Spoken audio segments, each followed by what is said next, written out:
Monsieur le ministre, madame la rapporteure, mes chers collègues, nous poursuivons notre ordre du jour avec l'audition de Mathieu Lefèvre, ministre délégué chargé de la transition énergétique. Avec Marta de Cidrac, présidente du groupe d'études économie circulaire, nous avons souhaité vous entendre, monsieur le ministre, sur un sujet d'actualité particulièrement suivi par notre commission, la gestion des déchets du bâtiment. Et plus précisément, la filière de responsabilité élargie du producteur des produits et matériaux de construction. En 2019, le drame du maire de Signes, qui m'a personnellement et particulièrement bouleversé, avait profondément marqué la Chambre des collectivités territoriales. Percuté par la camionnette de contrevenants en train de déverser des déchets sur un chameau communal, il nous avait tragiquement rappelé que la lutte contre les dépôts sauvages était loin d'être gagnée et qu'elle engageait au-delà des politiques publiques la sécurité même des élus locaux. C'est dans ce contexte que la loi AGEC de 2020, dont Marta de Cidrac était rapporteure, a créé la filière REP PMCB avec une ambition claire, faire en sorte que les producteurs assument la responsabilité de la fin de vie de leurs produits et que cette charge ne repose plus sur les collectivités territoriales. Depuis lors, notre commission a suivi avec attention la mise en place de cette filière. Nous y avons consacré une réunion plénière, notamment à l'occasion d'une table ronde organisée en 2022, mais aussi dans le cadre du groupe d'études économie circulaire qui lui a consacré une réunion spécifique en novembre 2024. Très tôt, cependant, nombre d'entre nous ont vu remonter depuis leur territoire des signaux d'alerte. Difficultés d'appropriation par les acteurs économiques, tensions sur les coûts, interrogations sur l'efficacité opérationnelle du dispositif. Ces préoccupations ont trouvé une traduction parlementaire avec l'examen d'une proposition de loi relative à la place de la filière bois dans celle des REP PMCB adoptée par le Sénat le 15 mai 2025, puis le rapport d'information sur l'application de la loi AGEC présenté par Marta de Cidrac et Jacques Fernic en juin dernier, qui a dressé un premier état des lieux des dysfonctionnements observés. Le gouvernement n'est pas resté sourd aux alertes du Parlement. En mars 2025, votre prédécesseur a annoncé un moratoire sur la filière REP PMCB, ouvrant la voie à un travail de refondation que vous avez depuis repris et approfondi. Monsieur le ministre, nous attendons donc avec intérêt vos propos liminaires, propos qui permettra de faire un point d'étape sur cette refonte, sur ses orientations, son calendrier et les réponses concrètes apportées aux difficultés rencontrées sur le terrain. Mais avant cela, je laisse la parole à ma collègue Marta de Cidrac, présidente du groupe d'études économie circulaire. Ensuite, je donnerai la parole pour un temps d'échange à nos collègues. Merci, Président. Chers collègues, Monsieur le Ministre, je souhaite m'exprimer à la fois en tant que président du groupe d'études économie circulaire et en tant que rapporteur pour avis du projet de loi DADU. Le groupe d'études économie circulaire a tout naturellement porté une attention particulière à la filière à responsabilité élargie du producteur des produits et matériaux de construction du bâtiment, la filière REP PMCB qu'on ne présente plus ici. Son poids économique, en fait, de très loin la plus importante des filières REP créées par la loi AGEC, pour laquelle j'ai eu l'honneur d'être rapporteur, comme cela a été rapporté par le Président. Dans ce cadre, nous avons organisé en novembre 2024 une table ronde spécifiquement consacrée à cette filière, en conviant l'ensemble des éco-organismes concernés. Je me réjouis de la refondation engagée aujourd'hui, tant il est vrai que cette filière s'est heurtée à un enjeu majeur, celui de son acceptabilité. Mais cette refondation ne doit pas nous faire perdre de vue la raison première de la création de cette REP, Monsieur le Ministre. Elle a été conçue pour soulager les collectivités territoriales d'une charge financière et opérationnelle considérable, celle de la gestion des déchets du bâtiment. Faute d'une prise en charge effective par les producteurs, ce sont elles qui, in fine, en supporteraient le coût. Dès lors, pouvez-vous nous assurer, Monsieur le Ministre, que la refondation en cours intègre pleinement l'intérêt des collectivités territoriales et qu'elle ne se traduira pas, à terme, par un transfert de charges déguisé vers le bloc communal? Par ailleurs, vous n'ignorez pas que le projet de loi DADU sera examiné par notre commission dès mardi prochain. Je souhaiterais donc savoir si le gouvernement envisage d'introduire à un stade ou à un autre de la navette parlementaire des dispositions relatives à la filière REP PMCB. Je vous remercie, Monsieur le Ministre. Monsieur le Ministre, je vous donne la parole. Merci. Merci, Monsieur le Président, Madame la Présidente, Mesdames et Messieurs les sénateurs. Merci pour cette audition sur un sujet aussi structurant. en matière de contrôle et d'évaluation s'agissant des enjeux de transition écologique. La filière REP PMCB n'est pas une filière parmi d'autres, elle est au cœur de notre économie réelle. Elle touche au quotidien de nos artisans, aux entreprises du bâtiment, aux collectivités locales et évidemment à la lutte contre les dépôts sauvages qui dégradent nos paysages et pèsent sur les collectivités. Et comme vous, Monsieur le Président, je veux redire à quel point cette REP est née de cet événement absolument tragique du décès du maire de Signes. Et par conséquent qu'il convient de poursuivre cette politique publique avec la plus grande acuité possible. Et donc, la refondation de la REP PMCB est une priorité politique pour le gouvernement, à la fois, Madame la Présidente, pour en effet soulager les collectivités locales d'un travail qui n'aurait pas été mené en amont et dont les collectivités se trouvent in fine redevables, mais aussi et peut-être surtout pour assurer la gestion des déchets sauvages et faire œuvre utile en la matière. 3 objectifs très clairs ont été assignés à cette filière. La lutte contre les dépôts sauvages en créant un véritable réseau de points de reprise qui permettent aux artisans de déposer leurs déchets triés au plus près de leur chantier. Ensuite, développer le recyclage des déchets du bâtiment qui constitue, je le rappelle, la première filière économique productrice de déchets dans le pays. Et enfin, c'est la boucle des filières d'économie circulaire, rétroagir et favoriser l'éco-conception des produits et des matériaux pour favoriser leur réemploi et leur recyclage. Alors, il faut reconnaître que cette filière récente a permis d'obtenir des avancées, puisque en 2 ans seulement, plus de 6000 points de reprise ont été ouverts sur l'ensemble du territoire. C'est un effort absolument considérable. Il ne va pas assez loin, il faudra évidemment aller plus loin et j'y reviendrai certainement dans vos questions. Mais sur l'exemple du plâtre, par exemple, on a pu constater une augmentation de la performance de plus de 27% du recyclage du plâtre avant la mise en place de la filière par rapport à la mise en place de la filière. Évidemment, si on fait une refondation de cette filière, c'est que tout n'est pas rose et tout ne va pas bien. Et cette filière aujourd'hui est sous-performante et elle manque clairement et cruellement de rationalité économique. Et par ailleurs, elle fait preuve d'une forme de très forte complexité administrative qui est liée au caractère hétérogène des matériaux qui sont considérés et de la complexité des acteurs qui sont partie prenante de cette filière. Complexe sur le plan économique, avec un sentiment qui n'est pas qu'un sentiment chez les professionnels de payer 2 fois, à la fois via l'éco-contribution qui est intégrée dans le prix des matériaux et via une prise en charge des déchets qui reste, dans de nombreux cas, partiellement payante, notamment pour les gros chantiers ou les reprises en entrepôt. Complexe également pour les artisans qui ont dû s'enregistrer dans plusieurs systèmes informatiques, déclarer leurs flux, parfois avant même de pouvoir déposer leurs déchets. Le cahier des charges existant prévoyait un outil unique. Cet outil n'a pas été mis en place par les éco-organismes. À l'heure de l'intelligence artificielle, on peut imaginer qu'avec un tel volume d'argent, les éco-organismes soient capables de mettre en place une application qui permette à chaque artisan de savoir où et quand déposer ses déchets. Ce sera le cas dans le prochain cahier des charges. À cela, vous le savez, s'ajoutent des débats vifs entre les metteurs sur le marché pour répartir l'effort financier, certains estimant que la nature même des matériaux devrait les exonérer tout ou partie de la contribution, alors même qu'on les retrouve en quantité significative dans les flux collectés et par ailleurs dans les dépôts sauvages. Donc, vous l'avez rappelé, Monsieur le Président, Agnès Pannier-Runacher avait engagé un moratoire au début 2025, pardon. L'objectif est de mettre un terme le plus rapidement possible à ce moratoire, Monsieur le Président, étant entendu que dans cette période, les éco-organismes ont un peu levé le stylo, si j'ose dire. Il y a aujourd'hui 200 collectivités avec lesquelles il n'y a pas eu de contractualisation, alors qu'il aurait dû y avoir une contractualisation. Et rendez-vous compte, bon, c'est structurel, hein, je ne jette pas la pierre, mais on est uniquement à 90% des versements sur 2024 qui ont été effectués. Donc on a quand même beaucoup de retard sur le versement qui est dû aux collectivités. Donc nous devons aboutir et aboutir vite.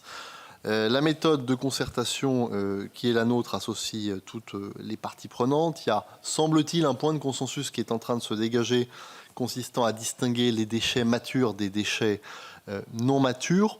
Les déchets matures étant ceux pour lesquels le geste de tri est déjà largement acquis et pour lesquels il n'existe pas, je dirais, de déficit structurel en matière d'installation de traitement.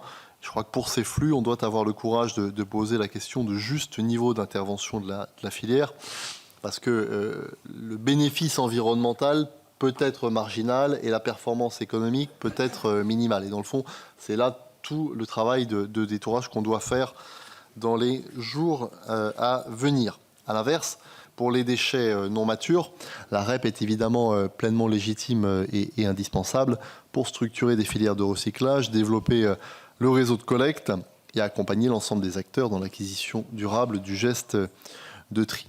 Et puis, la refondation doit aussi être l'occasion de corriger des déséquilibres territoriaux très concrets. On y reviendra, j'imagine, à l'occasion des questions sur le maillage des points de reprise. Mais il faut qu'on aille, qu'on tende vers un système dans lequel les déchets des professionnels aillent vers les déchetteries qui relèvent des professionnels. Et pour ça, il faut être en capacité d'augmenter le maillage, ce qui n'est pas le cas à l'heure actuelle dans certains territoires. On a de nombreuses zones blanches, notamment. Voilà. Et je le dis, Monsieur le Président, la question des dépôts sauvages est un pilier non négociable de cette filière d'économie circulaire. Et il va de soi que la refondation n'exclura pas la prise en compte des dépôts sauvages qui, au-delà de l'enjeu environnemental, est un enjeu, me semble-t-il, de citoyenneté. Peut-être, pour conclure, s'agissant des... Vous avez évoqué, Madame la Présidente, qu'est-ce qu'on a besoin de faire au travers de la loi. Il y a potentiellement des ajustements qui seront nécessaires en fonction de ce qui aura été décidé sur les obligations de reprise par les distributeurs, sur la notion de reprise sans frais au global. Ça dépendra du point de consensus qu'il pourra y avoir entre les acteurs, mais j'y reviendrai plus concrètement si vous le souhaitez. Mais pour vous dire également, il me semble qu'on doit profiter de cette année pour essayer d'avoir des règles d'hygiène et de bonne gestion s'agissant des éco-organismes. D'abord en plafonnant et en réduisant substantiellement les frais de communication et les frais de fonctionnement des éco-organismes. Ça n'est pas leur mission. Deuxièmement, en ayant plus de traçabilité, et ça rejoint de nombreuses préoccupations qui ont été évoquées dans votre Assemblée.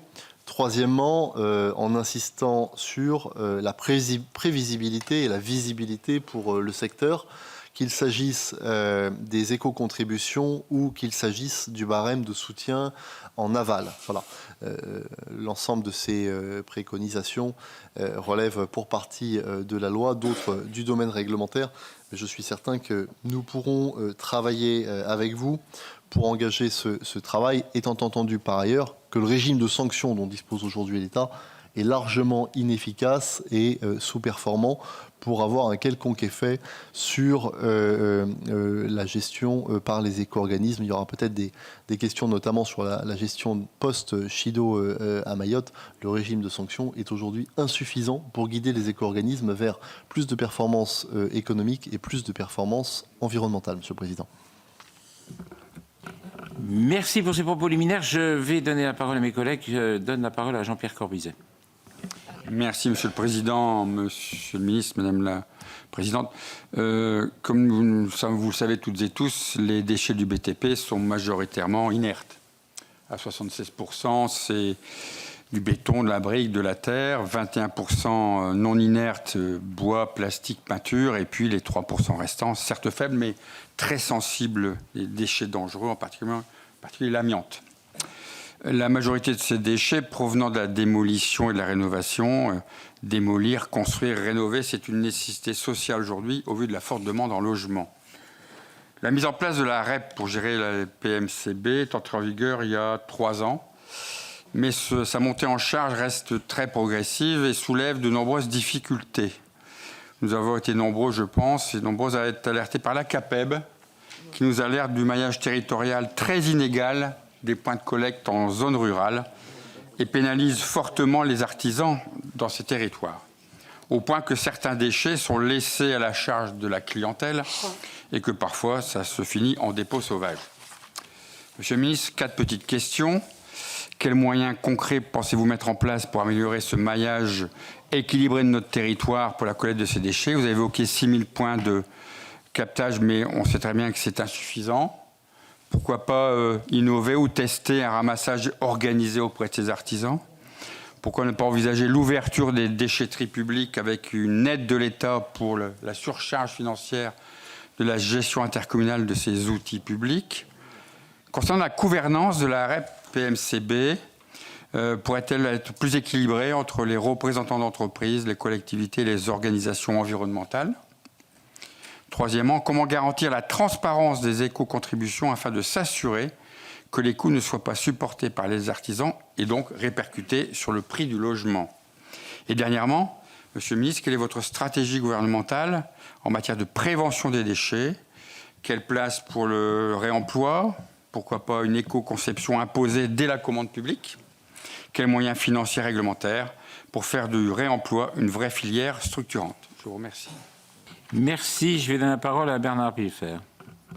Merci, Président. Monsieur le ministre, mes chers collègues.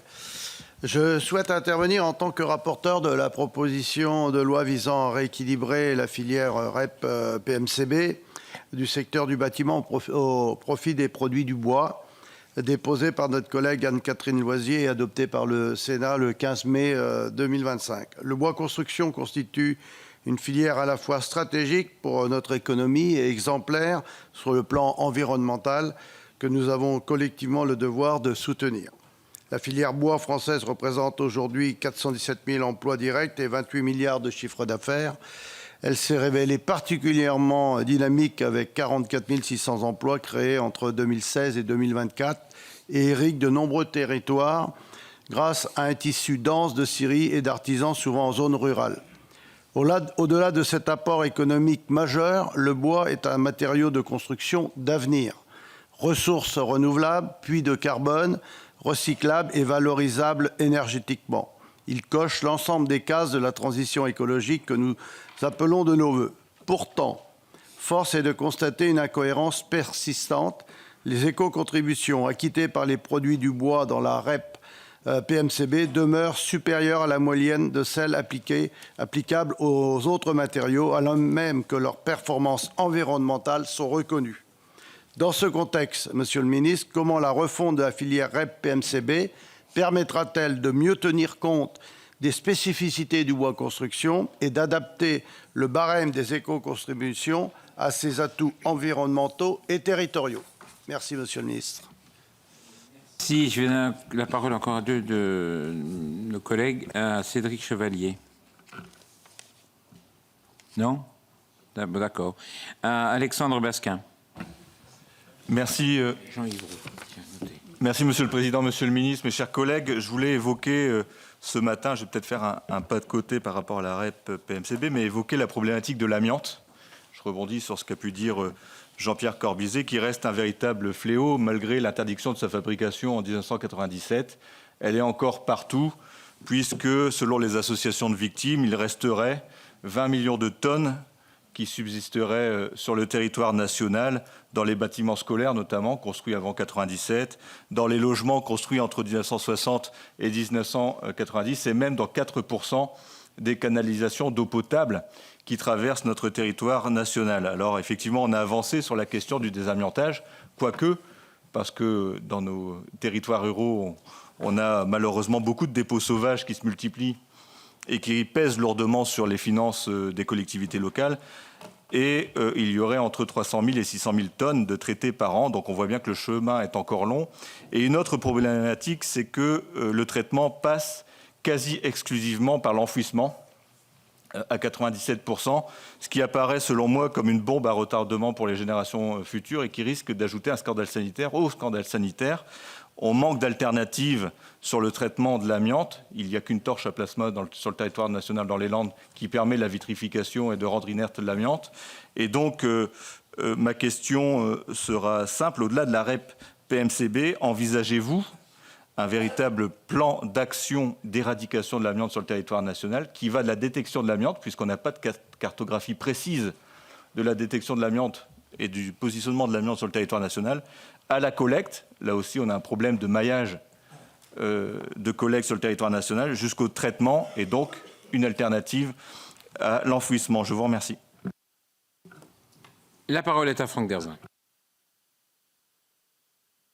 Monsieur le ministre, pour certaines entreprises du bâtiment de mon département, pas seulement, les dysfonctionnements de la filière, certes en partie dus à une forte montée en charge du volume des déchets à traiter par les éco-organismes, se sont traduits donc pour ces professionnels par le paiement de l'éco-contribution en amont, sans malheureusement le service rendu en aval. Cette double facturation du recyclage, l'éco-contribution en amont, dont les tarifs vont augmenter en 2025, et le recours à une entreprise privée en aval pour assurer le recyclage effectif, oblitèrent quelque peu, vous le savez, la confiance des professionnels à l'endroit des éco-organismes. Donc, quelles mesures concrètes comptez-vous prendre et mettre en œuvre pour que les entreprises ne soient pas chargées deux fois? Merci. Merci. Monsieur le ministre, je vous propose de répondre à mes 5 collègues, puis après, je vais faire une série de 6 et une autre série de 6. Voilà. Merci, Monsieur le Président. Alors, pour prendre, peut-être commencer par le sujet maillage, l'idée de la refondation est bien d'augmenter le nombre de points de reprise, mais de le faire de façon territorialisée. Aujourd'hui, on a un maillage qui peut apparaître au global satisfaisant quand on regarde sans détail, mais il y a de véritables zones blanches. Les conseils régionaux sont, semble-t-il, volontaires pour aider à une cartographie régionale des points de maillage. Mais l'objectif de la refondation, c'est qu'à terme, un déchet professionnel aille dans un point de reprise professionnel et ne vienne plus encombrer une collectivité publique, parce que la collectivité, c'est pas son rôle que de faire cela, et par ailleurs, elle subit de la fiscalité en aval. Pour y parvenir, il faut qu'on essaie, me semble-t-il, de voir le sujet de façon dynamique et qu'on réfléchisse département par département. Peut-être que les services de l'État, via les préfets, peuvent aider en appui avec le conseil régional, mais ce qu'on essaie de faire dans la refondation, c'est de faire en sorte que les éco-contributions servent majoritairement au déploiement de points de reprise professionnels. Et donc, ce travail-là, qui n'a, dans les 2 dernières années, on peut le comprendre, hein, compte tenu du délai, pas ou peu été mené, si on y arrive, à la fin, on peut avoir comment dirais-je, une politique publique qui répond aux attentes de l'ensemble des parties prenantes. Des professionnels du bâtiment, parce qu'ils trouveront un point de reprise peut-être plus proche et plus utile pour eux. 2, pour les collectivités, parce qu'elles n'arriveront pas à avoir, elles ne seront pas le dépôt subsidiaire des déchets du bâtiment. Et enfin, 3, pour les metteurs sur le marché, parce qu'à la fin, la collecte sera plus efficace au plan économique. Donc ça, c'est le travail qu'on est en train de mener sur la refondation et sur le maillage. Se posera la question, et je rejoins là la question de la présidente Sidra, qu'est-ce qu'on fait des obligations qui sont dans la loi relatives aux distributeurs? Parce qu'aujourd'hui, la loi oblige un point de reprise chez les distributeurs. Sauf que les distributeurs ne sont pas nécessairement dans des endroits où le maillage est le moins développé. Est-ce qu'on passe sur la base du volontariat, quitte à ce que l'effort économique qui soit mis le soit sur des zones blanches? C'est une question qu'on peut peut-être avoir et qui mérite un enjeu législatif. Sur la question de la gouvernance, monsieur le sénateur, c'est un enjeu plus large que celui de la seule filière PMCB, vous avez raison. Moi, je suis convaincu qu'il faut qu'on puisse harmoniser la gouvernance entre les filières et surtout que les parties prenantes soient mieux associées aux décisions qu'elles ne le sont à l'heure actuelle, et singulièrement les parties prenantes en aval, dont les collectivités. Il y a une chose qu'on est en train de faire à brève échéance, c'est de faire en sorte que les comités des parties prenantes puissent se réunir filière par filière, ce qui n'est pas le cas à l'heure actuelle. Mais si on veut aller plus loin sur la gouvernance, si on veut casser ce modèle dans lequel grosso modo, le metteur sur le marché gouverne, et on peut le comprendre, parce que le metteur sur le marché paye, c'est assez logique. Il faut pour cela procéder à des changements législatifs qui sont assez substantiels. Sur la question de la transparence des coûts, moi je partage pleinement ce qui a été dit, et ça permet de faire le lien avec l'impact sur les artisans qui ont le sentiment, qui n'est pas toujours un sentiment, de payer 2 fois à l'heure actuelle. Mettre en place une visible fee, c'est-à-dire une traçabilité des coûts, me semble-t-il, doit pouvoir se faire entre professionnels, parce qu'ils en ont la capacité, si j'ose dire, administrative, mais on introduirait, me semble-t-il, un peu de complexité si on allait jusqu'au consommateur final. Après, c'est au législateur, évidemment, d'en décider, mais attention, me semble-t-il, à ne pas aller trop loin dans la visibilité pour ne pas complexifier le processus, ce qui n'enlève rien aux enjeux de traçabilité sur la base desquels on pourra avancer dans cette filière. Il y a des solutions technologiques qui existent, notamment pour tracer les déchets. En matière de réemploi, il y a la loi AGEC fixe évidemment des obligations de réemploi et elles seront logiquement poursuivies dans la filière. La question c'est, me semble-t-il, si on veut donner à l'éco-organisme un peu de latitude pour atteindre ses objectifs, est-ce qu'on est obligé d'assigner à l'éco-organisme un montant minimal, plancher de dépenses en faveur du réemploi, ou est-ce qu'on le laisse libre de le faire et ensuite on le sanctionne éventuellement s'il n'a pas fait son travail. Sur la question des artisans plus largement, si demain le scénario qui se dessine est grosso modo une REP avec moins de soutien pour les matériaux matures et plus de soutien ou autant de soutien pour les matériaux non matures, on peut légitimement penser que les éco-contributions sur les matériaux matures, dont font partie le bois, et je rejoins en cela votre question, monsieur le sénateur, vont substantiellement baisser. Si à la fin l'éco-contribution ne sert que pour la gestion des déchets, des dépôts sauvages, et me semble-t-il, il y a consensus ici pour que ce soit le cas, l'éco-contribution sur la filière bois va baisser. La seule difficulté sur la filière bois, c'est que aujourd'hui même, l'éco-contribution est insuffisante et est assurée par le truchement d'autres matériaux, compte tenu du volume qui est à traiter.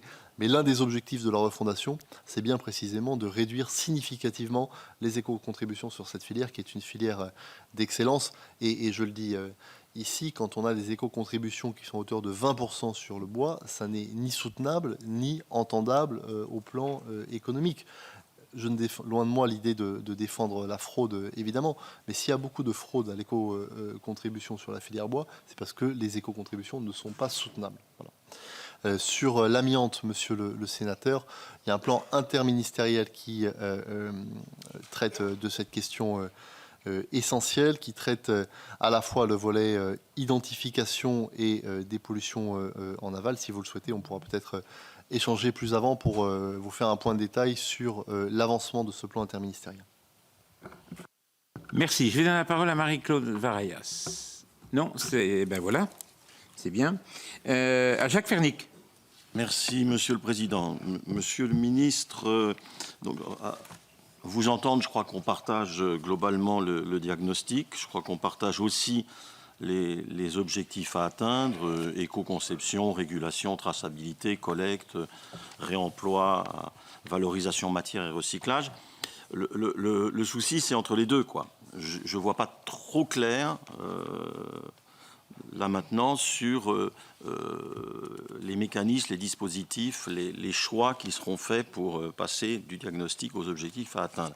Parce qu'aujourd'hui, on est dans une phase, donc depuis début 2025, de moratoire, donc qui est censé être un travail de concertation, d'adaptation collective, qui a suspendu toute une série de mesures pour cette REP PMCB.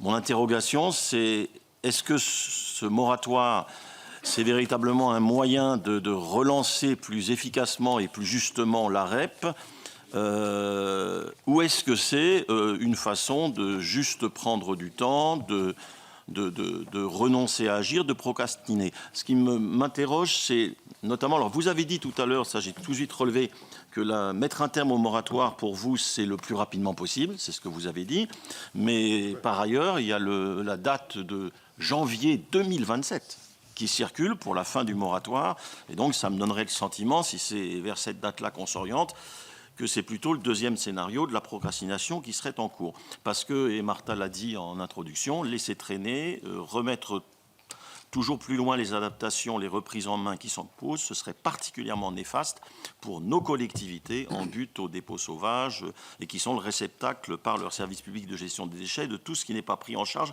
correctement par les éco-organismes. Et encore une petite interrogation. Donc, vous avez dit qu'aujourd'hui, on arrive dans ce travail de concertation à un consensus entre les matures et les non matures. Je ne crois pas qu'il faudrait que ce qui est considéré comme mature, ça signifie qu'on laisse faire, qu'on relâche en ce qui les concerne. Parce que je prends l'exemple du bois, que vraisemblablement vous mettez dans le mature. Pour le bois, on a encore une part importante de mise sur le marché frauduleuse, c'est-à-dire de bois qui n'éco-contribuent pas. On a les importations illégales issues de la déforestation absolument pas réglo qui continuent. On a des brûlages sur chantier qui existent et des dépôts sauvages. Donc, et surtout, et aussi, pour la valorisation, il est clair que pour le bois, les choses sont à améliorer. Si on en reste pour l'essentiel à la valorisation énergie, c'est pas bon. La valorisation matière a une plus-value nettement plus intéressante. Elle est aussi à développer. Voilà. Donc ma question, c'est est-ce que on a véritablement une démarche de reprise en main pour atteindre les objectifs, la responsabilité du producteur, ou est-ce qu'on laisse traîner les choses jusqu'à l'horizon de la présidentielle? Merci. Je donne la parole à Stéphane Demilly. Merci, Monsieur le Président. Monsieur le Ministre, le secteur du bâtiment génère chaque année à peu près 46 millions de tonnes de déchets en France, dont une très large majorité n'est pas dangereuse et donc valorisable. Jean-Pierre Corbizet l'a rappelé tout à l'heure. Mais nous nous heurtons à 3 obstacles. D'abord, une faible capacité d'enfouissement. Ensuite, la rareté des filières de réemploi, cela a été dit à plusieurs reprises. Et enfin, des contraintes économiques fortes pour les entreprises locales du BTP. C'est précisément pour lever ces freins que j'ai déposé en septembre 23 une proposition de loi, que mon collègue Didier Mandelli d'ailleurs a co-signé, visant à appliquer un taux réduit de TVA à 5,5% aux matériaux issus du réemploi des chantiers. Cette mesure répond à une logique simple, rendre économiquement un peu plus attractif ce qui est vertueux sur le plan environnemental. C'est d'autant plus stratégique que, faute de filière française suffisante, une partie de ces matériaux est aujourd'hui exportée pour être recyclée à l'étranger avant d'être réimportée à prix coûtant chez nous, en France ou en Europe. Vous avouerez quand même que c'est particulièrement surprenant et cela peut nous interpeller. Des mesures semblables de réduction de taux ont été adoptées lors de l'examen au Sénat du projet de loi de finances pour 2026, notamment concernant des produits issus du recyclage, mais rien concernant les matériaux de chantier. Bien sûr, une telle mesure suppose un travail collectif avec les institutions européennes, je le sais bien, puisque la fixation des taux de TVA est encadrée par une directive européenne. Mais ma première question est donc extrêmement simple. Le gouvernement va-t-il œuvrer en faveur d'une mesure pour réduire le taux de TVA sur les réemplois de matériaux de chantier? Je pense que c'est une bonne idée et je ne vous en voudrais pas, Monsieur le Ministre, si vous reprenez cette idée à votre compte. Par ailleurs, et enfin, parallèlement à l'action législative, nous agissons aussi sur le terrain, dans nos départements.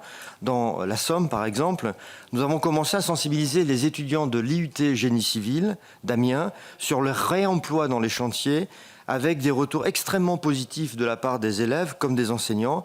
Ne serait-il pas utile de soutenir un programme de sensibilisation au réemploi et à l'économie circulaire dans nos écoles et dans nos universités pour ancrer ces pratiques dès les premières années de formation? C'est ma deuxième et dernière question. Merci. La parole est à Jean-Claude Anglard. Non? Eh bien, c'est bien. La parole est à Nicole Bonnefoy.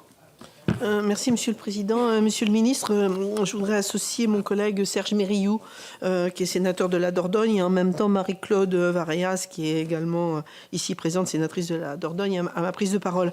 En Charente comme en Dordogne, nous constatons l'insuffisance du maillage de points de collecte des déchets du bâtiment. En Dordogne, il y a 4800 entreprises du BTP, donc de ce département, qui ont accès à seulement 75 points de collecte. Et en réalité, seulement 10 qui sont exclusivement réservés aux professionnels. Alors même que l'on sait que le département de la Dordogne est le 3e département, qui est le plus vaste de France métropolitaine. Dans mon département en Charente, le nord donc, du département souffre, lui, d'un vrai manque de déchetterie adaptée. Donc il y a un vrai travail à faire sur le terrain pour que la REP colle au quotidien des entreprises, on l'a dit, et à la réalité des chantiers. un même accès aux points de collecte sans préinscription obligatoire et surtout permettre le dépôt de tout type de déchets au même point de collecte. Nos artisans jouaient le jeu, vous l'avez dit, ils paient de bon gré l'éco-contribution, mais ils ne comprennent pas le fonctionnement de l'éco-organisme et sont souvent surpris de devoir payer pour le traitement du déchet à l'arrivée en déchetterie. Donc, évidemment, nous ne pouvons pas nous résoudre à l'enfouissement des déchets alors que la REP nous promet le réemploi. Par ailleurs, si la reprise des déchets sans frais est impossible, il faut le dire clairement aux acteurs. Donc, il y a une vraie exigence de transparence, et vous l'avez souligné, de la part de l'industrie locale. Donc, êtes-vous en capacité d'apporter aux acteurs locaux cette transparence? Êtes-vous en capacité de rendre compte de l'action de l'éco-organisme en charge, et ce, département par département? Et donc, malheureusement, comme dans d'autres domaines, nous constatons qu'il y a un déficit de suivi sur la planification. Ma dernière question, est-ce que le gouvernement envisage une décentralisation, vous avez parlé de région tout à l'heure, une décentralisation de la gestion pour permettre de clarifier la gouvernance des 4 éco-organismes en charge de cette filière? Merci. Merci. La parole est à Hervé Chilem. Oui, merci, Monsieur le Président. La REP PMCB est aujourd'hui à un point de tension particulièrement important, il faut le souligner. Avant même le moratoire annoncé en mars dernier, plusieurs assouplissements de 2024 ont affaibli ces obligations sans stratégie claire. La question de la gouvernance, finalement assez absente des scénarios de refonte qui sont proposés, est au centre véritablement du débat. Y a-t-il encore un pilote dans l'avion? Est-ce que le politique peut reprendre la main? Et pour rassurer les élus locaux, les professionnels du bâtiment qui se sentent légitimement malmenés. Le moratoire de mars dernier, annoncé par votre prédécesseur, sans décret d'application, ne repose sur aucun cadre clair. Sa poursuite dans le temps, on parle de 2027, comme ça a été souligné, complique la mise en œuvre sur le terrain. Et donc cette situation, Monsieur le Ministre, n'est pas tenable. Et juridiquement pas tenable. Par ailleurs, le manque d'informations aux parlementaires est regrettable, alors même que l'Assemblée nationale et le Sénat viennent de remettre un bilan de la loi AGEC. Il était donc nécessaire de vous recevoir aujourd'hui sur ce sujet précis. Nous vous en remercions. Et nous avons reçu, à l'initiative aussi du Président et de notre demande, Valobat récemment pour une table ronde. Les attaques contre les REP se multiplient et fragilisent notre modèle de gestion publique des déchets. Et donc soutenir la REP n'empêche pas de reconnaître ces dysfonctionnements, vous avez mis en avant. Même si son entrée en vigueur est récente, 2023, il est urgent d'identifier clairement les causes et les responsabilités. Mais donc ces constats amènent à clarifier plusieurs points. Donc sur la filière REP PMCB, une première question d'ordre général, mais dont découleront les autres. On vous a entendu l'annonce que vous avez faite de l'objectif de réduction par 3 des coûts de la REP. Moins sur votre ambition environnementale et celle de la loi AGEC. Donc, en tant que ministre responsable, quelle est votre définition, on va dire, idéale, véritablement, de la REP? Comment expliquez-vous les retards pris dans la signature des contrats avec les éco-organismes et les difficultés actuelles? Et puis, pouvez-vous confirmer les mesures aujourd'hui suspendues par le moratoire, que ces mesures ne seront pas abandonnées? On a besoin aussi d'une clarification sur ce sujet. Sur les scénarios qui sont en discussion, les associations d'élus l'ont déjà indiqué, aucun scénario présenté ne garantit la prise en charge intégrale des coûts supportés par les collectivités. Vous le savez, c'est un point dur, très dur, même si on en croit le bureau de l'Association des maires de France qui a abordé effectivement ce sujet avec en perspective l'augmentation de la TGAP. Et donc là, vous avez à la croisée des chemins une question qui est importante, voire un rapport de force qui est important, qui est en train donc de s'instituer. Et donc, il y a des éléments importants à remettre en perspective. Sur la soutenabilité financière et la transparence, elle doit s'appuyer sur les coûts réellement assumés par les collectivités en aval et non l'inverse. Sur la question de l'éco-contribution visible, les travaux parlementaires récents sur la loi AGEC révèlent des positions parfois un peu divergentes. Une proposition de loi déposée par Stéphane Delautrette souhaite sa mise en place en termes de clarification. Un rapport de nos collègues Jacques Fernic et Marta de Cidrac, peut-être un rapport plus sénatorial, s'appuyant notamment sur les avis du CIFREP, est plus modéré. Le président du CIFREP estime qu'une transmission directe au consommateur final risquerait de déresponsabiliser le producteur et de transformer la REP en une responsabilité élargie du consommateur. On a donc là un paradoxe qu'il faut lever. Merci. Merci. Je vais donner la parole à notre collègue Saïd Omar Wali. Merci, Monsieur le Président. Monsieur le Ministre, plus d'un an après le passage du cyclone Chido, qui a frappé Mayotte en pleine fouet, les déchets issus de destruction restent massivement présents sur le territoire.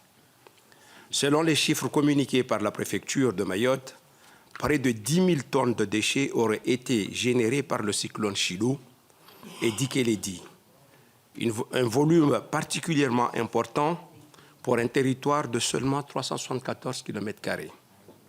Ces dépôts mêlent bois, ferraille et plastique qui nécessitent un tri préalable avant toute exportation, les déchets non valorisables devant ensuite être enfouis.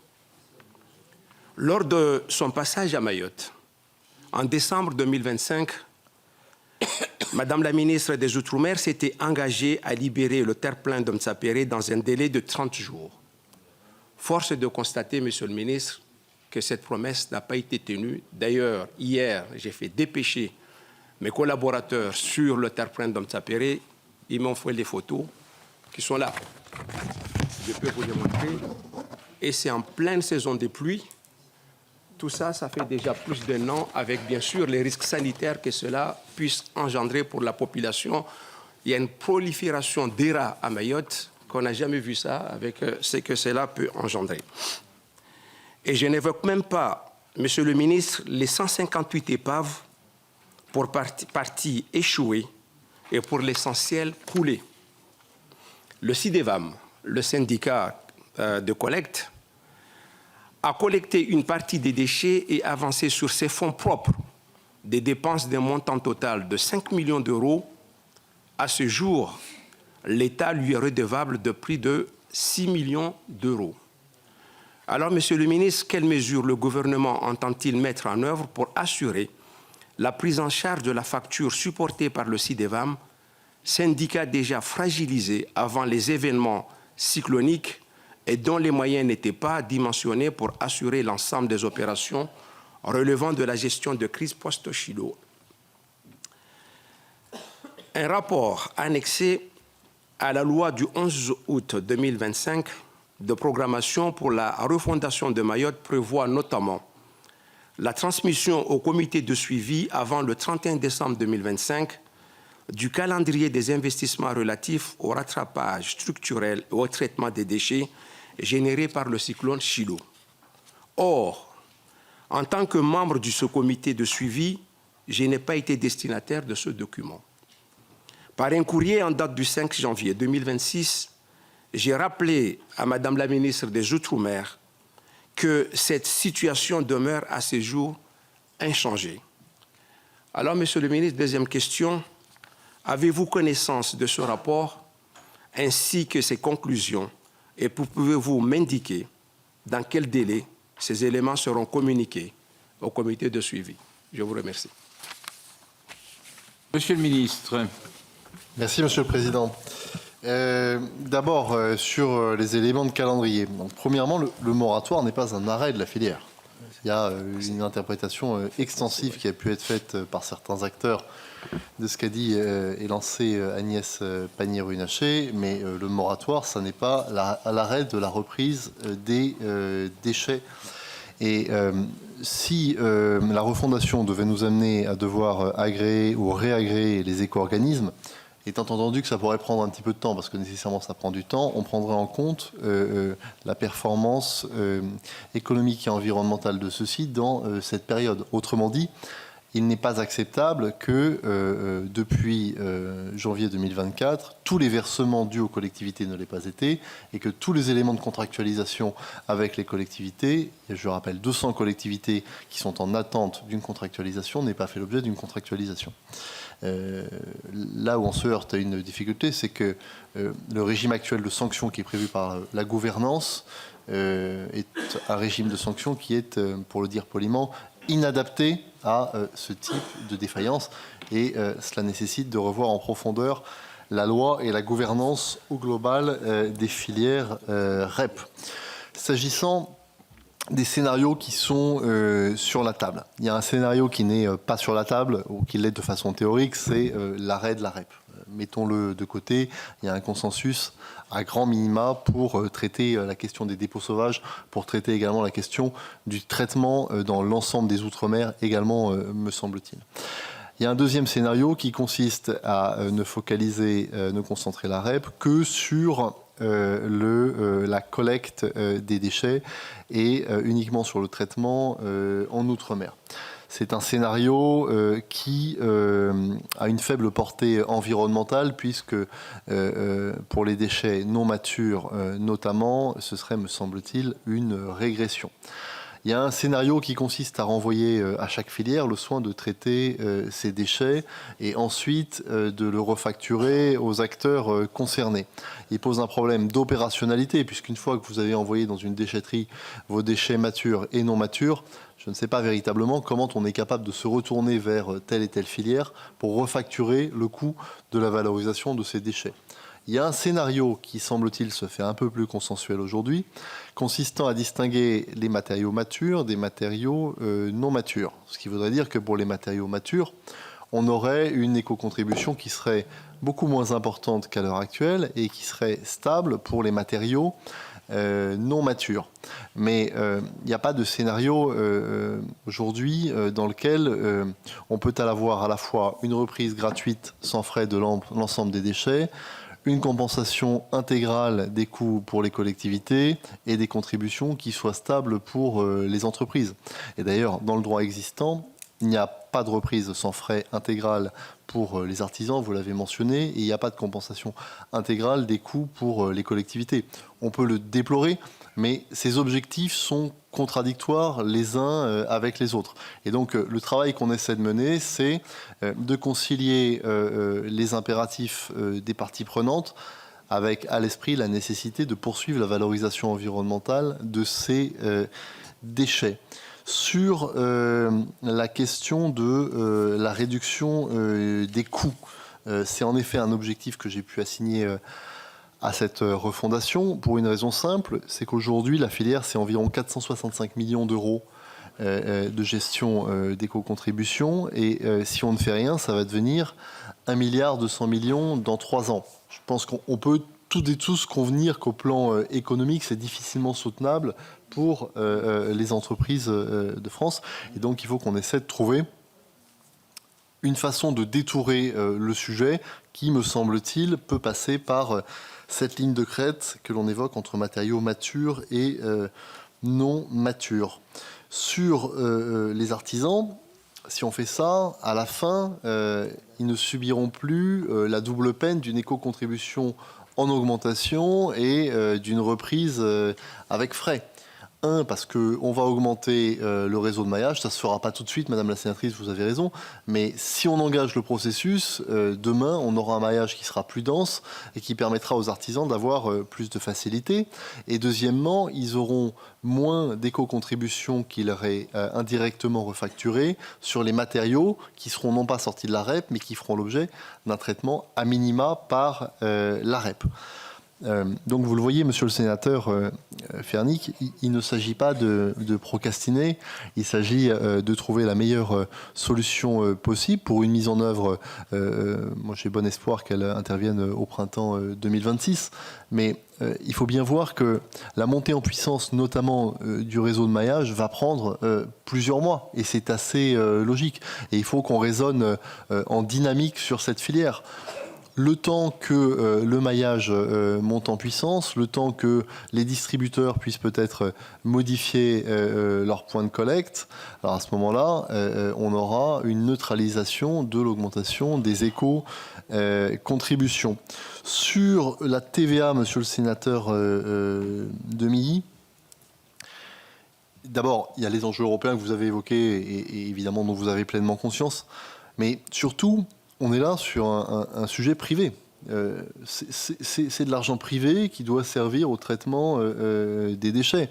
Et là où on a une défaillance, c'est que cet argent privé n'est peut-être pas alloué parfaitement pour la gestion des déchets et pour le maillage territorial. Et donc c'est d'abord un rôle de performance économique qu'on doit faire jouer à ces sommes d'argent avant que de faire appel aux recettes de l'État, avec par ailleurs toute la difficulté qu'il y aurait pour contrôler une telle TVA sur les opérations de réemploi, étant entendu qu'il n'est pas toujours évident de savoir ce qui relève du réemploi de ce qui n'en relève pas. Mais en tout état de cause, il est évident qu'on va maintenir les obligations de réemploi, d'abord parce que c'est la loi, et les objectifs de réemploi, même s'il faut bien le constater, c'est un peu plus difficile dans le secteur des déchets du bâtiment qu'ailleurs, puisque pour des questions d'homogénéité notamment, les acteurs du bâtiment ne souhaitent pas toujours avoir accès à des déchets réemployés ou recyclés. Madame la sénatrice Bonnefoy, encore une fois, moi je pense que si les éco-organismes ont été défaillants en matière de reprise, en matière de compensation financière, il ne faut pas s'interdire de leur demander de se réagréer auprès des services de l'État dans le cadre du nouveau cahier des charges. En tout état de cause, il me semble qu'on a besoin de pouvoir réfléchir collectivement à la façon dont l'État peut avoir des leviers de sanctions sur les éco-organismes quand ils n'atteignent pas les objectifs qui se sont fixés. On a le cas dans le textile notamment avec l'éco-organisme, on a le cas dans la filière du bâtiment. Mais à droit constant, les outils de sanction dont dispose l'État sont malheureusement assez faibles.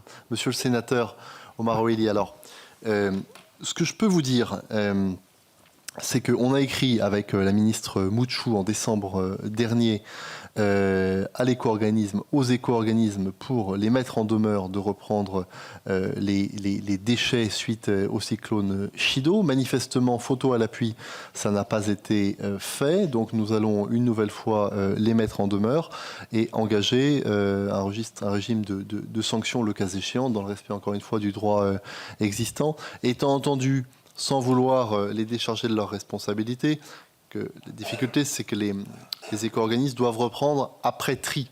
Et par définition, à l'issue de Chido, il n'y a pas de tri. Et on comprend bien pourquoi. En tout état de cause, la ministre des Outre-mer et moi-même sommes pleinement déterminés à ce que les obligations de reprise et d'évacuation puissent avoir lieu le plus tôt possible.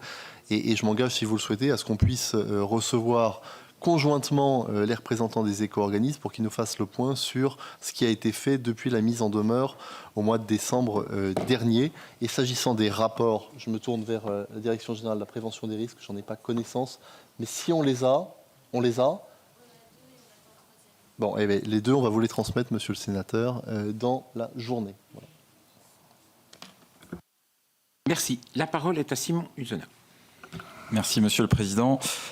Monsieur le Ministre, alors vous avez dit que les attentes pouvaient apparaître comme contradictoires. Je crois qu'on ne doit pas se contenter de cette réalité pour finalement mécontenter tout le monde, parce que c'est déjà le cas et il ne faudrait pas que ça continue à l'être dans les semaines et les mois qui viennent. Je crois que quand on écoute à la fois les acteurs professionnels, les collectivités, l'enjeu c'est le juste prix pour la qualité de service qui est légitimement attendue. C'est bien de cela dont il faut discuter. Sur les collectivités, beaucoup a déjà été dit, mais c'est plus qu'un sentiment. Quelles sont en réalité les variables d'ajustement aujourd'hui d'une filière qui ne fonctionne pas. Les retards, que ce soit sur la signature, sur les versements, sans revenir sur le moratoire, tout cela, ça fait quand même un moment que ça dure, on n'envoie pas les bons signaux. Et au passage, le rejet des 5 scénarios, ça nous a été remonté par un certain nombre d'associations d'élus, quand même interpelle. Et donc, nous espérons que vous aurez à cœur de proposer une voie de sortie.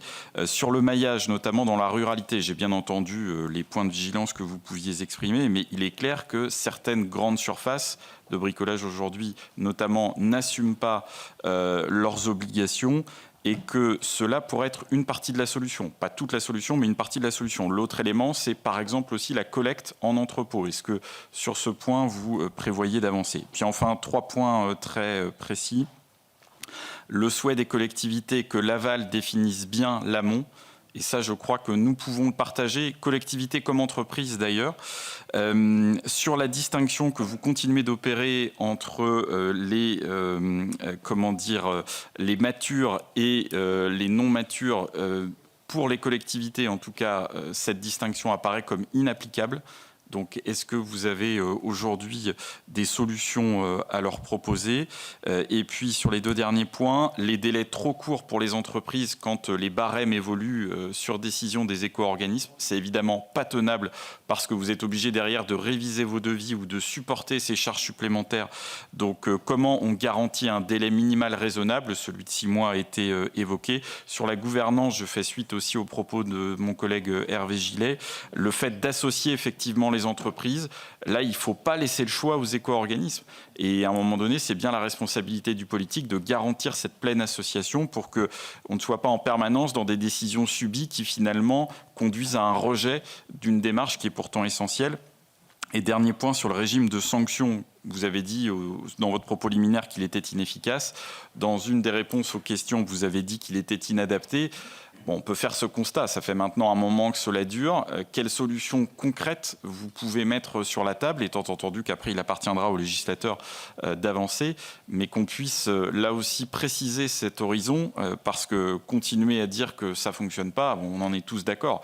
Mais là, l'enjeu maintenant, c'est de taper du poing sur la table pour que les éco-organismes, que ce soit à destination des collectivités ou des entreprises, soient à la hauteur des missions qui leur ont été confiées. Je vous remercie. Merci. La parole est à Michael Weber. Oui, merci Monsieur le Président, Monsieur le Ministre.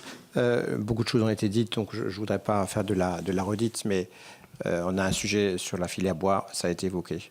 Même si c'est une filière qui montre une certaine forme de dynamisme, on sait aussi que c'est une filière qui est extrêmement fragile et qui est soumise à plein d'aléas, et aléas économiques, aléas environnementaux, puisque quand même c'est un sujet qui est lié aussi, et de production, en tout cas de produits issus du bois. On a eu ce débat à plusieurs reprises sur le recyclage ici au sein de cette maison.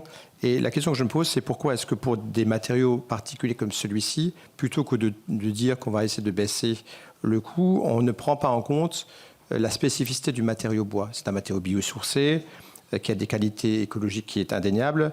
On sait que la durabilité du bois ne va pas de soi, mais on sait aussi que c'est lié soit à l'origine, c'est-à-dire à la ressource proprement dite, et tout à l'heure cela a été évoqué, il y a des matériaux bois qui arrivent sur le territoire français qui ne sont pas aux normes françaises, qui ne sont pas issus de nos forêts, et je me demande si ce ne serait pas l'occasion d'avoir un travail plus de fond pour favoriser en quelque sorte la filière bois française, dont je rappelle, vous le savez très bien, qu'elle est déficitaire structurellement depuis très longtemps. Donc vraiment, si on pouvait peut-être réfléchir au-delà même du moratoire et des propositions qui sont faites, à construire quelque chose de plus solide.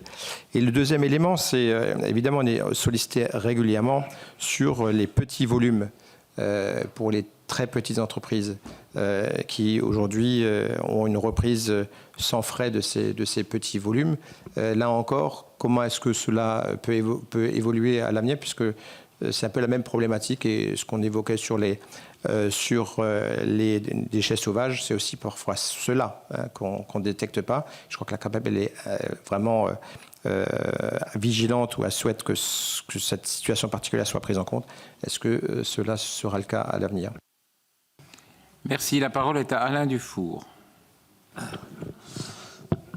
Oui, Monsieur le Président, Monsieur le Ministre, je profite de l'occasion qui m'est donnée aujourd'hui pour relayer des interrogations du syndicat l'ACAPEB de mon département du Gers. En effet, 40 000 emplois ont été supprimés dans les 2 ans dans l'industrie du bâtiment. Et précisément, aujourd'hui, la question qui est posée, c'est la remise en cause de la prime Rénov' et également la gestion des déchets du bâtiment. En effet, Nicole Bonnefoy vous a posé cette question tout à l'heure. Bon, je ne veux pas y revenir, mais juste une précision. Quelles sont les modalités d'installation des points de collecte des déchets du bâtiment au niveau des territoires, et dans quelle superficie envisagez-vous de remettre en service, disons, toutes ces installations? En effet, aujourd'hui, nous assistons à des dépôts sauvages. Je crois que la ruralité ne doit pas être oubliée aujourd'hui. Donc, quelles solutions vous préconisez et quels seront les financeurs pour la mise en place de ces collectes? Merci. Merci. La parole est à Pierre-Jean Rochette. Merci Monsieur le Président, Monsieur le Ministre. Bon, effectivement, je ne vais pas revenir non plus sur le parcours des déchets du bâtiment, même si c'est l'objet, bien entendu, de la Commission. Tout a été évoqué. Je crois que ce qu'on doit retenir, c'est que pour les petites entreprises, il n'y a aucune volonté de générer du déchet sauvage. Il y a juste de la difficulté, en fait, à accéder. Et puis, il y a un manque d'association des petites entreprises au maillage et aux décisions, notamment concernant la collecte. Donc tout ça, ça a été parfaitement évoqué et on doit l'améliorer. Je veux juste, si vous me permettez, faire une digression, parce qu'on est quand même dans le pays un petit peu de la double peine et on a des éco-contributions qui fonctionnent très bien et en parallèle, on continue à faire porter le poids de la collecte parfois par les collectivités. Je prends l'exemple du pneu, où il y a une filière très organisée à travers l'éco-organisme Aliapur et on continue en collectivité à collecter les pneus et à faire porter le coût de cette collecte par les impôts locaux. Et là, de mon point de vue, on a quelque chose à corriger parce que l'organisation des déchetteries, le fonctionnement, tout ça effectivement pèse sur le coût des collectivités alors qu'il y a déjà une éco-contribution qui est payée par le consommateur à l'achat du pneu et que les pneus devraient naturellement être pris dans tous les garages, dans tous les centres qui vendent du pneu et c'est pas fait. Donc c'est une dépense inutile qui pèse sur nos collectivités et je pense que là-dessus, on a un travail à faire qui est très simple. Et on peut faire des économies très rapidement. Et deuxième point, après je termine, j'ai été très très déçu, Monsieur le Ministre, par le gouvernement, puis par mes collègues sénateurs, parce que j'avais présenté un amendement qui n'a pas été compris au dernier PLF. Je suis à l'origine de la taxe sur les petits colis et j'ai demandé à ce qu'on crée une autre taxe pour une taxe éco-contributive sur les petits colis, parce que ça on n'en parle jamais, mais la fast fashion, qui paye à la fin? Les collectivités locales. Ça finit tout en déchetterie. Et c'est l'impôt local. Et c'était certainement... Alors, après la taxe sur les petits colis, il y avait une deuxième taxe qui avait du sens, et pourtant je ne suis pas un pro de la taxe, c'est la taxe éco-contributive pour les petits colis qui arrivent de l'extérieur. Parce que les seuls à ne pas payer de l'impôt sur le recyclage et l'environnement dans ce pays sont ceux qui nous polluent de l'extérieur. Et je pense que là-dessus, Monsieur le Ministre, j'espère que je vais le redéposer cet amendement et que la prochaine fois, j'aurai un soutien plein et entier à la fois du gouvernement et de mes collègues sénateurs. Merci. Tu vas pouvoir le redéposer rapidement. Et c'est Dadu. Je dis, tu vas pouvoir le... Non, mais c'est pas parce que tu mettras ton micro que tu entendras mieux. C'est le mien qu'il faut que je... C'est le mien qu'il faut que je... Non, je voulais dire que on va avoir Dadu. Tu vas pouvoir le mettre dedans. Voilà, merci. La parole est à Clément Pernaut. Voilà. Monsieur le Président, Monsieur le Ministre, mes chers collègues. Bon, Monsieur le Ministre, a priori, votre emploi du temps est pisté, ce qui est intéressant d'ailleurs, puisque cela prouve que vous suscitez grand intérêt, en particulier auprès des artisans du bâtiment, des travaux publics et des paysages jurassiens, puisque sachant que je vous rencontrais aujourd'hui dans le cadre de cette commission. Ils m'ont transmis via la CAPEB et la CNATP du Jura 2 questions. Alors, bon, un certain nombre d'entre elles ont déjà été abordées, mais ces questions, elles viennent du terrain. Vous savez que le terrain vaut mieux que le discours. Donc, je vais vous les transmettre telles quelles. Donc, dans un département rural comme notre beau Jura, il devient de plus en plus dur pour les artisans du BTP de trouver des points de dépôt pour leurs déchets de chantier triés. J'ai l'impression que c'est aussi un thème très largement partagé par mes autres collègues. Est-ce que vous pouvez, alors vous voyez là c'est la question du terrain avec la recherche de réponses très précises, est-ce que vous pouvez nous assurer qu'ils vont pouvoir trouver un point de dépôt à moins de 10 km à vol d'oiseau de leur chantier dans les mois qui viennent? C'est clair, c'est net, c'est précis, on attend votre réponse avec impatience. L'autre point, c'est les artisans sont inquiets de devoir payer tous les petits volumes déposés alors qu'ils payent déjà des éco-contributions. On l'a dit, c'est la double peine. Est-ce qu'il ne serait pas intelligent d'instaurer un principe de gratuité pour les petits dépôts jusqu'à 1 tonne? Voilà, c'est des questions claires, nettes, précises, Monsieur le Ministre. J'attends les réponses que vous pourrez nous faire en ce jour. Merci. C'est une question de bon sens qui vient du terrain. La parole est à Didier Modali. Merci, Monsieur le Président. Monsieur le Ministre, 5 ans après la loi GEC, nous discutons de cette filière REP. Moi, ce qui m'interpelle, c'est le manque de visibilité sur la trajectoire. Il y a eu beaucoup de questions ce matin et j'ai le sentiment, c'est peut-être très personnel, qu'en quittant cette réunion, j'aurais encore plus de questions qu'au moment où j'y suis arrivé. Et donc, ça me perturbe un peu. Donc, moi, je voudrais comprendre. Alors, personne ne méconnaît les vicissitudes de notre vie politique depuis quelques mois, mais en tout état de cause, en mars 2025, c'est-à-dire il y a un an, le moratoire a été décidé. Nous sommes en janvier. Et ma question est simple. Avez-vous reçu les éco-organismes concernés ou allez-vous les recevoir? Parce que vous évoquez la fin du moratoire en 2027, enfin certains en 2027, ce qui était prévu à l'origine. Vous évoquez dans quelques mois, en réalité au printemps. Dans le cadre de la procédure d'agrément, il est prévu de faire des rapports, des points d'étape avec les éco-organismes pour mesurer leur capacité, la mise en œuvre de ce qui était attendu dans le cadre du cahier des charges. Les avez-vous reçus ou allez-vous les recevoir? Il me semble que c'est le préalable, avant de poser tout diagnostic, de savoir où en sont précisément ces éco-organismes. Et puis, moi j'ai aussi, sur la question de la contribution visible, pour ne pas utiliser le terme anglais, une interrogation. Ce qui fonctionne depuis longtemps sur les D3E ne fonctionnerait pas sur cette filière? Moi, le consommateur, il est parfaitement conscient, et je pense que c'est une vertu pédagogique de savoir quand on achète un bien, de connaître le montant ou la part de ce qui a été consacré à la filière. Je pense que c'est une question de sensibilisation, de pédagogie, et que ça a bien fonctionné pour d'autres filières. Donc je ne vois pas quelle est, malgré évidemment les réserves du rapport de mes collègues, pourquoi, et j'ai eu l'occasion de déposer des amendements à plusieurs reprises sur ce sujet. La plupart ont d'ailleurs été considérés comme des cavaliers, puisqu'il n'y a jamais un texte qui correspond, mais je pense que ça éviterait une part d'inflation sur les factures et en tout cas la traçabilité ou la transparence qu'on attend sur ces filières. Merci, Monsieur le Ministre, de vos réponses. Mes chers collègues, avant que je donne la parole au ministre, est-ce qu'il y a d'autres intervenants et d'autres interventions? Oui, Marie-Claude. Moi, je vais faire comme mon collègue un petit pas de côté, Monsieur le Ministre. Le débat que nous avons ce matin est très intéressant dans la mesure où, effectivement, les collectivités territoriales ne peuvent pas être la variable d'ajustement dans la recherche de soutenabilité financière des filières. Cependant, ce qui m'intéresserait beaucoup, c'est que nous puissions avoir, de la même manière que nous avons ce débat ce matin sur les REP, que nous puissions avoir un débat sur la collecte et le traitement des déchets des particuliers. Voilà.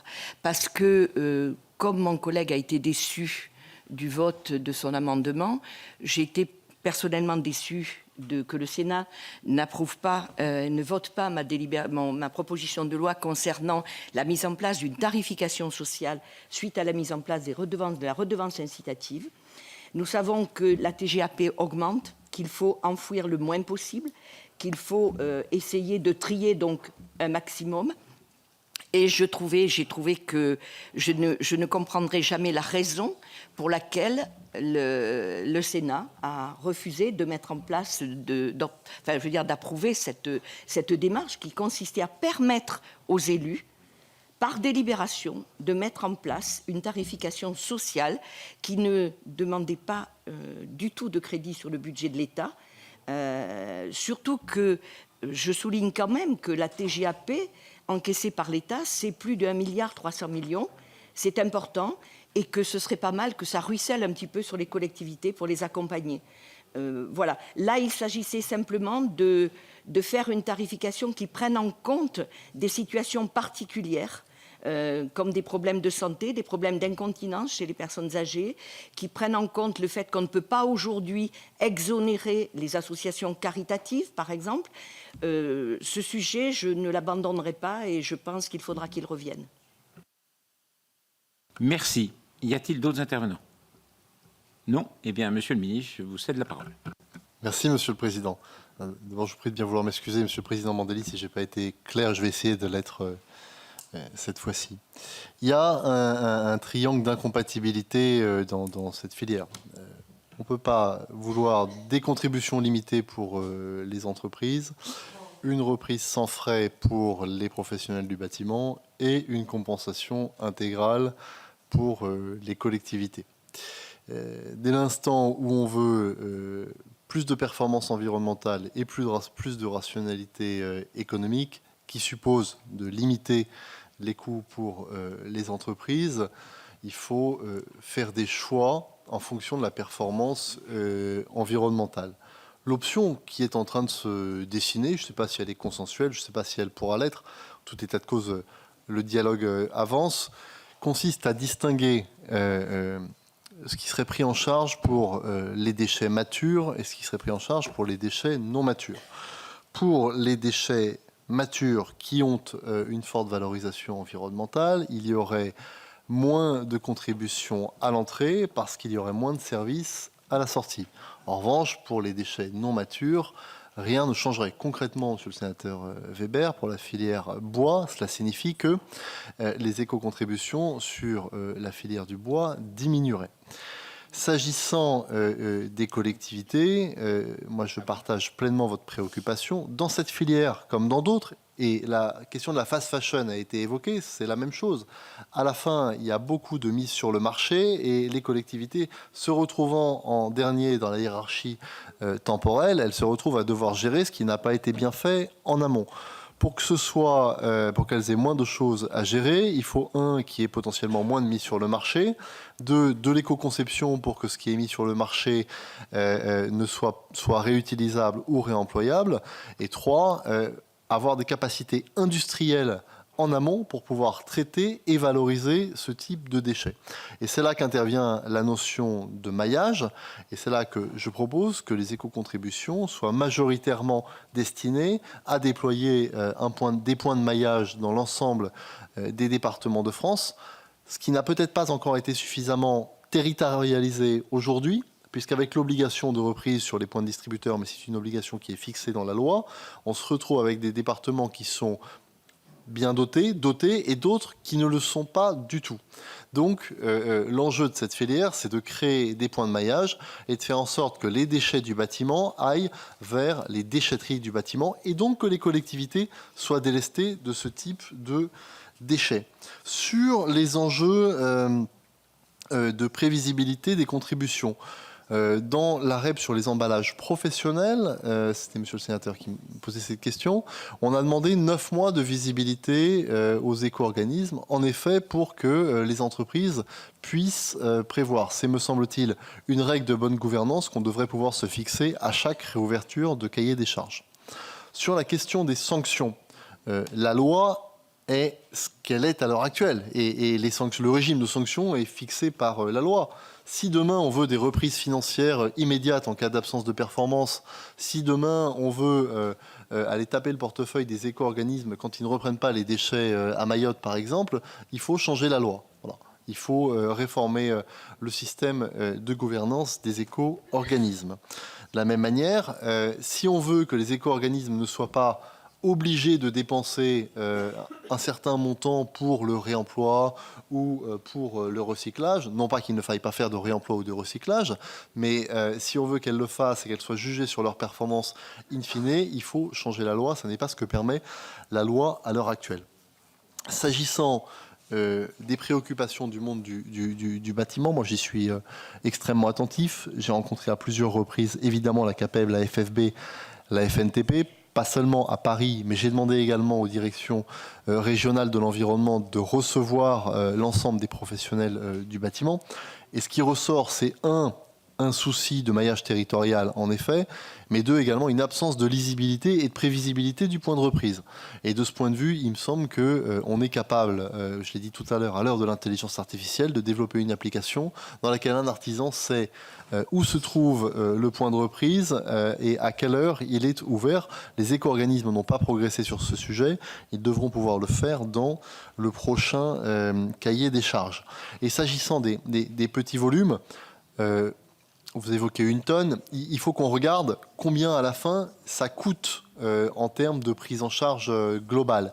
Mais il y a malgré tout, au sein de l'ensemble des acteurs, un scénario qui semble commencer à se dessiner, encore une fois, consistant à distinguer matériaux matures de matériaux non matures, qui permet à la fois d'être performant au plan économique parce que les éco-contributions vont diminuer et au plan environnemental parce que pour les matériaux matures, on n'a pas de problème de valorisation des déchets in fine. Sur la question des visible fee, des éco-contributions visibles, j'ai répondu tout à l'heure. Il me semble que si c'est de professionnel à professionnel, c'est potentiellement absorbable. Si ça va jusqu'au consommateur, ça peut générer de la complexité. Il ne faut pas négliger, me semble-t-il également, les enjeux de concurrence qui sont liés à l'apparition de ces frais. Enfin, sur les éco-organismes, vous me demandez si je les ai reçus. Oui, bien sûr. D'abord, j'ai reçu à 2 reprises ou 3 reprises l'ensemble des parties prenantes de la filière PMCB et pas plus tard que vendredi dernier, j'ai échangé avec Valobat.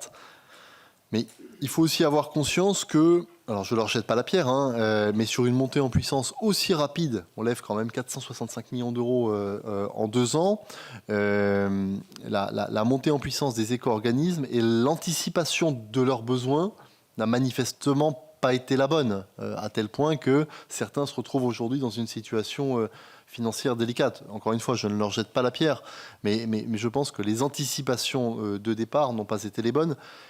Et je crois qu'on doit être assez vigilant dans le prochain cahier des charges à ce qu'une telle situation ne se reproduise pas, aussi bien en termes concurrentiels qu'en termes de volume lui-même. Je crois que j'ai répondu à l'ensemble des questions. Et sur le maillage, monsieur le sénateur Dufour, l'idée, c'est en effet d'avoir un maillage de l'ordre de 10 à 20 km. Étant entendu que ce chiffre doit être considéré avec précaution, puisque peut-être peut-on envisager d'aller un petit peu plus loin si on a une reprise de l'ensemble des matériaux et un petit peu moins loin si on doit faire 2 reprises. Mais c'est tout ce travail-là qui, me semble-t-il, doit pouvoir être détouré au plan régional, et je remercie les conseils régionaux par l'intermédiaire du président Buff qui a fait cette proposition, et au plan départemental par le biais des préfets, Monsieur le Président. Merci. Merci de vous être prêté au jeu des questions-réponses, monsieur le ministre. Et sujet, oui, effectivement, sujet passionnant parce que vous avez vu le nombre de questions de la part de nos collègues. Sujet, effectivement, qui interroge et qui interroge, comme l'a dit Clément Pernaut tout à l'heure, sur le terrain parce que beaucoup de filières se posent des questions.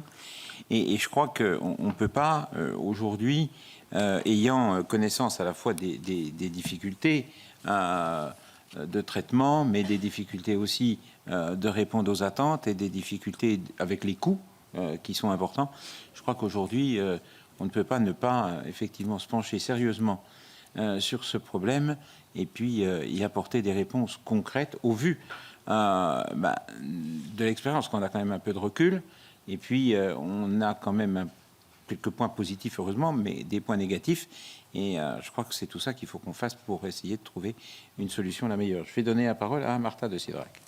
Merci beaucoup, Président. Voilà, c'était juste quelques observations, quelques remarques. Merci aux collègues qui ont posé tous des questions très pertinentes. Et on voit bien, Monsieur le Ministre, à quel point ce sujet est prégnant pour nos territoires, que nous soyons d'un département rural ou d'un département urbain. Le sujet de cette filière REP, mais plus largement de toutes les filières REP, aujourd'hui nous interroge sur le modèle économique. Donc je crois que là-dessus, il y a des articulations, vous l'avez évoqué, et nous suivons de près. Et nous sommes bien évidemment preneur de toutes les avancées sur les travaux et les réflexions que vous menez au niveau du ministère, dans le cadre de la filière PMCB, mais au-delà aussi. Je voulais rebondir sur quelques remarques aussi, peut-être, qui étaient plus exprimées en creux. Je pense notamment à nos débats budgétaires et au budget aujourd'hui qui a été retenu, les petits colis qui ont été évoqués par certains de nos collègues. Moi, il y a une mesure que je regrette profondément, c'est la TGAP amont, que nous avions porté ici au Sénat et qui a été voté et qui aujourd'hui, bien évidemment, n'est plus au budget avec le 49.3. D'ailleurs, le groupe d'études économie circulaire a fait un communiqué de presse sur un certain nombre de remarques autour du budget. Je sais que vous êtes attentifs, nous comptons sur vous. Nous espérons quand même que ces messages-là ont bien été entendus et qui seront portés dans les débats futurs parce que très important pour nos collectivités. Je pense aussi à une autre remarque que j'ai trouvée intéressante qui n'est peut-être pas assez revenue dans les questions, c'est celle de la prescription. Je crois que c'est notre collègue Demy, à un moment donné, quand il disait au niveau de l'enseignement de ces futurs professionnels du bâtiment, peut-être que c'est aussi un levier qui serait intéressant d'exploiter, parce que derrière aussi se profile aussi le sujet de la norme. Quand on utilise du matériau réemployable ou réutilisable, il est nécessaire aussi, nous sommes dans des métiers quand même réglementés. Quand on construit un bâtiment, il y a parfois la décennale, je ne parle pas de la petite restructuration. Donc il y a peut-être quelques petits sujets autour de ça qui seraient aussi intéressants de porter collectivement. Voilà, je ne veux pas être plus longue. En tout cas, je vous remercie d'avoir répondu à beaucoup des questions de nos collègues. Merci. Eh bien, je vais libérer Monsieur le ministre. Ne partez pas parce que j'ai une troisième question, simplement, à vous soumettre. Merci, Monsieur le ministre.